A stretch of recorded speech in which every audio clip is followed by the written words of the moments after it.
Greetings to all our valued clients. Welcome to GKFXPrime Analysis and Education YouTube channel. This is Alan Hong, market analyst of GKFXPrime. I'm gonna share my daily analysis for Wednesday, 12th of July. So first of all, let's review the major market movement. So we have the dollar index in 4-hourly chart here, and the dollar index came under pressure against a basket of global currencies on Tuesday, fell by 0.2% to 95.62 after top various of officials suggested a caution approach to further interest rate increase may be needed to revive inflation.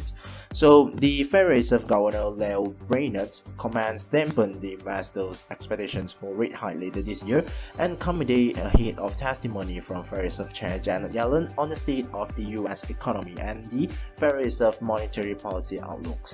So Yellen is scheduled to testify on the economy before the Senate Banking Committee at 8:30 later in the day, and she will appear in front of the House Financial Services Committee also at 10 o'clock tonight. Looking further to the Japanese yen, so the yen was continued to rebound against the US dollar at the middle of the morning in Asia, and the pair USD JPY was down 0.41% to 113.47 yen, and marking a recovery for the yen from multi-month lows.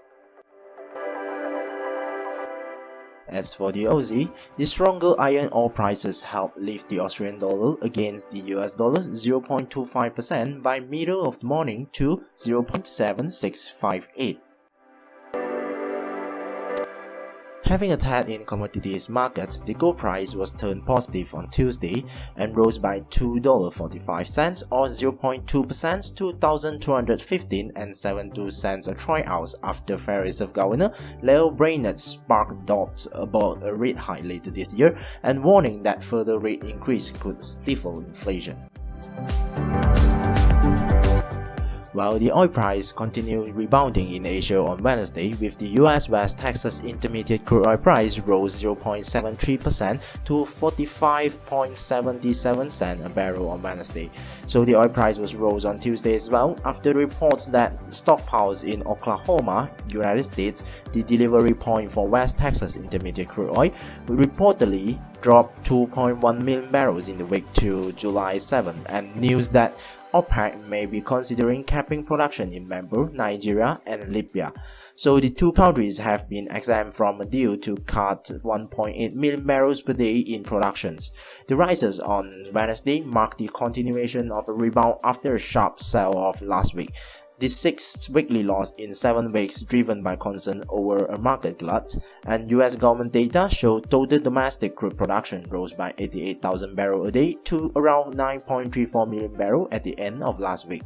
So the market struck off the news that Saudi Arabia has no plans to cut supplies to East Asia and that the country actually pumped more oil in June, which exceeding the agreed on cap. So meanwhile, investors will keep an eye out of monthly report from the Organization of Petroleum Exporting Countries and the International Energy Agency to assess the global supply and demand levels. And the oil price was also lifted by data from the American Petroleum Institute, the API, which showed US inventory dropped by 8.13 million barrels last week. So now we are going to take a look for today's highlighted economic events. So there are a few important events that will be from both Canada and United States tonight. So tonight Federal Reserve is having some important event, right, which including the Federal Reserve Chair Janet Yellen testimony to Congress, as well as the appeal before US House panel, and as well as the Bank of Canada. They were going to decide the interest rates for current month July, right? And also we release the July monetary policy reports. And the last event tonight will be the members from the Bank of Canada. We're going to hold a press conference in Ottawa. So now we're going to take a look for the technical analysis for today. So the first instruments we are looking at the GBP USD in 4-hourly chart. So the pair GBP USD was moved lower and the price was traded below the both moving average lines. So we can see the both moving average lines is changing its directions while pointing downwards, right? So the current price is hovering around above the support level 1.2815, right? And referring to the MACD indicators at the window below the charts, right? So the both movement line in the MACD are pointing downward now, but the momentum is still very low. So I will predict the price to move further lower after the price closed below the support level of 1.2815, right? So then we can aim for the next target at 1.2766. So resistance level we can refer back to 1.2864. So for the directions, it is expected to move further lower. And moving to the next instruments, which is the Euro USD in weekly charts. So the Euro USD pair was currently hovering at below the resistance level of 1.145, right? So in weekly chart, once the price closes above 1.145, the strong resistance level, then probably it will move further higher towards the next target resistance level at 1.176, right? So support level we can refer back to 1.123. As for the Kiwi, the pair NZD USD in 4-hourly charts, the price was rebound from the support level of 0.7213, and referring to the MACD, the both movement line is changing its direction to pointing upwards, and the downward momentum is decreasing, so means that in short to medium term, the price of NZD USD is expected to move slightly higher, and for longer term directions too, it is still pointing upward now, means it is currently traded in an uptrend, alright? So it's a very good opportunity to take a long position on it. And target we can refer to 0.7332, right, which is the previous high.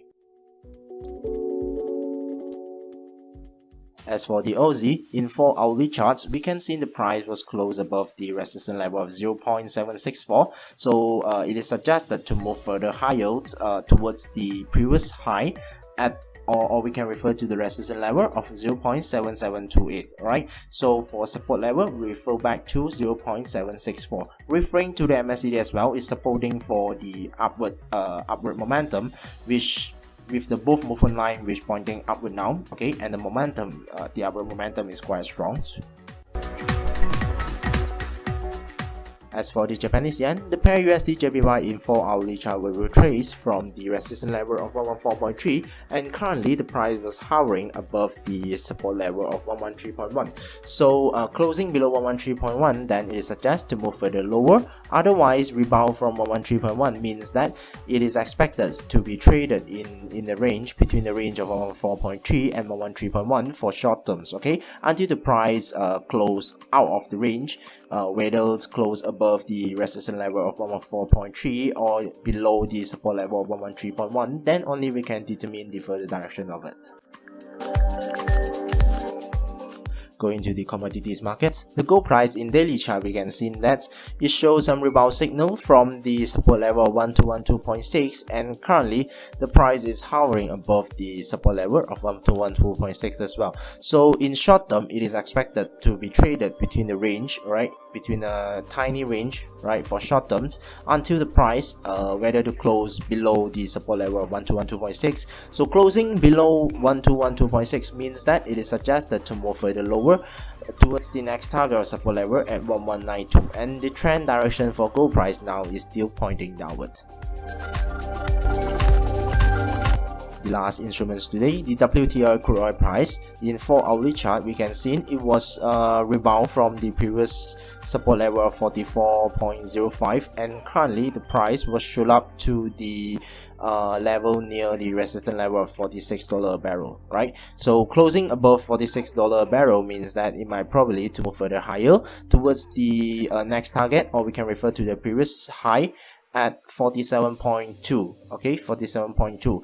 Otherwise, it might probably to be retraced back as a short-term retracement period, okay. So referring to the MACD, the both movement line and the momentum is supporting for the further upside as well, alright.